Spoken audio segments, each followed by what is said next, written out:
Great. So first off, how's the tour going, guys? It's going good. Mm-hmm. Yeah. Eating good. Okay, I go right then. Yeah. Have you had a chance to explore anything in Philly yet? Not yet today. I've been so tired today, so I'm just sitting on the tour bus, trying to get some strength for the show. I can't even imagine how tiring it must be. Like Sometimes, just for yeah. First of all, touring. it's the jet lag, I guess. We came over Yeah. here a couple of days ago. So, Yeah. Yeah, I was gonna say you guys just got back from Europe, right? Yeah. So, I mean, how do you feel about the chemistry of like the current lineup? Because everything I've been reading has been so positive, and everybody's saying how tight everything sounds, and it sounds very fresh and invigorating. Well, Or. Oh, that's cool. Actually, thank you very much. yeah, it's. I mean, we all get along really well, and I guess we all like to play, and we have a passion for playing music and practicing on our instruments and all that. So I guess that's one reason why it sounds good. So, for each one of you personally, when did you first develop that passion for music? When did you get like bit by the spark that said, "This is what I have to do for a career"? Should you go first? Yeah, okay, I can go first. Your story is Way longer. yeah. I played keyboards when I was like 6 or 7. Piano and keyboards, but that wasn't that cool. I thought so. I started to play guitar. Then I kind of lost interest in that. It wasn't until I saw this instructional video with Yngwie Malmsteen when I was like 14 or something that I realized immediately that wow, this is what I'm gonna do. I'm gonna play like Yngwie Malmsteen. So I kind of locked myself inside my room for 8 hours a day for like 5 years or something. Didn't care much for school, friends, nothing. Just Nothing but drinking guitar. coffee, play guitar. Yeah, cool. Same story, Sam. Almost. No, I mean, I started out playing guitar when I was 7 years old, and it was because I started playing when I was 7. But why I came to play was I was in my friend's house, and he got the Iron Maiden Power Slave CD from his older cousin, and he put it on. And for me, it was like, oh, at first, because I grew up with Michael Jackson and Duran and other regular stuff. And then I heard Aces High for the first time, and the guitar solo that Adrian Smith does. And I was like blown away. So I ran back to my parents' house. You have to get me a guitar. So, yeah. And they were like, no, because we just bought you an acoustic one. How was it? You're gonna break it or something. I always broke my stuff when I was a kid. Everything I had was just destroyed. So they were kind of scared that no, if we buy you an expensive guitar, you're gonna destroy it, like everything else. But I still have that guitar, perfect shape. Oh, that's amazing. Yeah. So, I mean, a lot of times I like to look at musicians as storytellers, and I think that, different music weaves a story. What kind of story do you hope that Sabaton's music will tell? Well, it's pretty obviously actually because we are telling war history. Right. Yeah. So I mean, it's not a secret that anybody is gonna find out something in the end. It's all there. Do you find that a lot of people are learning things though that they actually, are very, very surprised? Because I think it's a different way. It's not like reading a history book or Yeah, looking at an definitely. I mean, encyclopedia. Kids, it's easy for kids to come into the music to get an interest for history and war history by learning the lyrics to our songs, and even history teachers have come up to us and said like, yeah, I used this in class, So that's kind of cool, actually. Yeah. Yeah, I think have you had historians and like even figures come up to you and say, like this is accurate, this is such a good depiction of what it was like. We haven't met some relatives to people we're singing about, heroes, old heroes from the...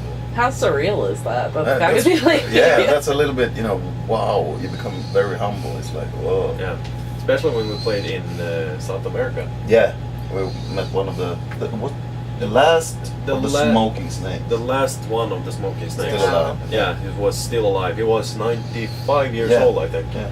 And he came to the show, like he couldn't almost hear anything or see anything, but he was a super cool dude. It made fun. He was so honored that we actually wrote the song about them. And he stayed for the whole show. Wow. To see the whole show. Yeah. And we, sorry, we dedicated when we played the song for him, and everybody was cheering, and he got really emotional and started crying. Yeah. So that was fantastic that we could do that. How did you guys decide to pair the two? Because it's not something that somebody would think of. It's definitely out of the box a little bit, but I think it's so unique that it creates that curiosity with people. What do you mean?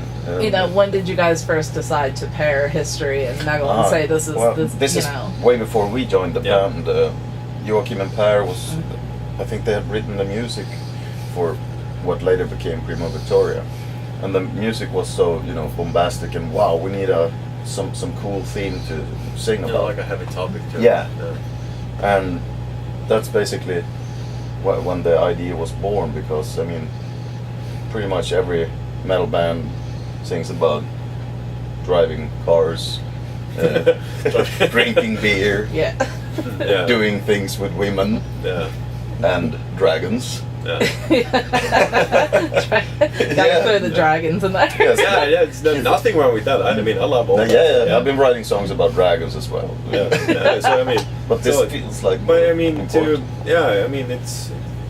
a way it's a very heavy topic, and a war is a awful thing. Yeah. That shouldn't be happening, but it still does. And I mean, there's so many stories, fantastic stories about war that shouldn't be forgotten. Yeah. Like so many heroic people that did amazing stuff for their country and for other people and help people. Absolutely. Is it ever hard to get back out of that headspace again? Though after, performing and everything and you're doing, you're talking about a lot of heavy subject matter. Is it ever hard to pull yourself back out again? I mean, we don't really. When we go on stage, it's more like, let's have a good time. Yeah. The crowd and us, let's just join together and have a good time. Yeah, have a good time. You go when you go back home after the show, you should feel happy and you should feel energetic. Yeah. And I think we'll leave all the heavy topic for the album when you listen to it. And of course, but it's there in the lyrics, in the words when we sing about it. But we try to make it a little bit easier. In one way. Not if it's a really serious topic or something, Yeah, exactly. Then we try not to fool around so much on stage. Yeah. But otherwise, we're happy people. We're happy dudes. That's good. You're Swedish. What else? I mean, I'm having a hard time imagining that you can go home being happy after watching like five guys standing like this for 1.5 hours and like being the most evil people in the world.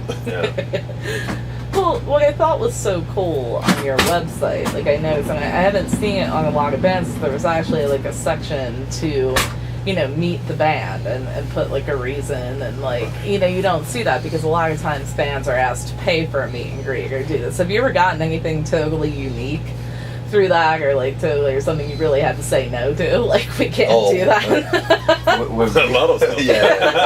I just couldn't imagine like what would come in. I'm like, I can imagine like some pretty crazy stuff comes in. I can't remember something right now, but there are crazy things. Oh, I'm sure there's things we can't talk about too. Maybe after a bottle of vodka and no camera. No, but it's usually Per that has this part, so he gets all the mails when it comes to that. Sometimes he just forwards some interesting things to us. Hey guys, like, what about this? One out. So, I mean, what led to the decision to release like a deluxe edition of Heroes? What is I know that it's like part live and it's kind of like a greatest hits together. Is that like? No, actually, it's you get the Heroes album and then you get 2 CDs, which we play from the Sabaton cruise, our own cruise in Sweden. Actually, when was this? In November? Late November, yeah. Are you going to do it again? Yeah, we're doing it every year. Every year we do it, and then we have our home festival. Yeah, back in Sweden in our hometown. Sabaton Open Air. Sabaton Open Air. Well, what is it like to, I'm sure the approach is different when you're performing like one of the big open air festivals versus like a smaller club show. How do you approach that differently live? I'm sure they're different Same way animals. as we would be on a big stage.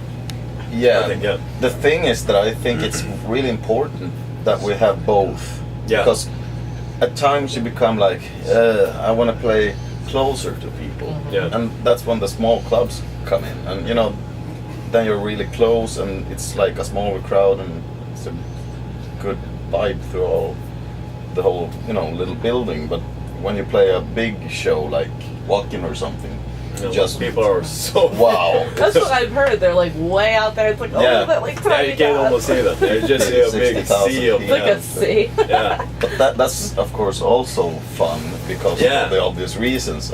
yeah. Absolutely. So, I mean, we've seen so many changes in the music industry over the years. I mean, the biggest one being social media. Of all the changes, which one has had the biggest effect on the band overall? On the band, on our band.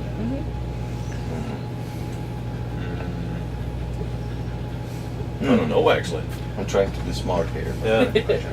I don't really. I guess it's the social media because you get a closer connection to the fans. I mean, if we wouldn't have Facebook and the internet, I mean, then it would be like back in the 80s where you. I almost forget how they did it then. Like as far as Yeah. promotion went Yeah. and things, like it had to have been a lot more difficult, like you would Yeah, think. yeah. I mean, what is it like now? I mean, you look out from the stage, you used to see like a sea of lighters, and now it's a sea of cell phone Yeah. screens. What does that look like now from your perspective? It's really cool. Yeah. Yeah, because it looks like a big starry sky or something. It look like that. Definitely, I've heard like it's kind of a double-edged sword. Like some bands are like, okay, are people really gonna watch these videos that they're doing? And every little nuance is like picked up on somebody's camera phone. But it's definitely a different animal now. I Yeah. think. Yeah, It's like back in the 80s, everybody stood like this. Now, I don't have my phone on, and everybody's standing with the phone. So. Hej Otto! Hej! Kom det blir kul! Kom, det blir kul! So if you had to pick one thing that was maybe misunderstood about the band, what would it be? Is there something people tend to get wrong all the time? That we would Yeah, that be we're- some kind of right-wing extremists or something. I Yeah. guess that's. But I mean, I we saw just that. laugh it off. Yeah. But I mean, people think that we are like Nazis and we're, everything like that because we sing about war. But I mean, if you read the lyrics, there has nothing to do with political stand or religious stand or nothing like that. I mean, we sing about what happened. Yeah, I mean, nobody would call Steven Spielberg a Nazi because he wrote Schindler's List. Right, so right. I mean, Yeah. that's. So is it really a difference between making music or making a movie? Yeah. No. I No, don't that's think so, like, it's yeah. kind of back to what I was saying about the whole storytelling Yeah. element. I think a lot of these are stories that need to be told because people aren't aware of them, like, at all. And that's, Yeah. you're right, they would not tell a filmmaker not Yeah, to well, do the exactly. same Yeah, thing. exactly. Yeah. Well, that's the cool part when we did Heroes album because we got a lot of information from fans. They sent in a lot of info about did you know about this guy or did you know about this? And we're like, what? Yeah. This is so cool. Was it hard to narrow it down to It's always decide- hard it is. to Yeah. get so many, There's you know. so many that So did many ideas amazing and, stuff. amazing stories. Yeah. Yeah. Is there anything that you'd like to do that you haven't tackled yet? Yeah, we yeah, got a list. yeah. But we can't tell you. But Go yeah, we'll figure. see what happens in the future. And maybe there's a Heroes Part 2. Yeah, hero. It's out there. So what kind of touring plans do you have for the rest of the year? Like after this one wraps up and everything, what does the rest of the year look like for you? The festivals. Yeah, the festival summer. We do all the festivals, like all of them, I think. And then after that, we go on another tour, which is it Europe? I don't know. Yeah, we're touring constantly until March 2016. From now, yeah. Awesome. Well, fans So- I've been on the definitely- road since about a year ago. Yeah, been home 1 month in the whole year, maybe. One Oh, month. I was home 1 week. That's weird. Yeah, one. Great. Yeah. Well, I want to thank you guys so much for Thank you very taking a much. few minutes to speak with me. I appreciate it. Is there any final comments you'd like to share with fans? Come check us out. If you haven't seen us, you should come out and check us out. Cottage cheese with Cottage cheese. tropical trail mix. That's the shit.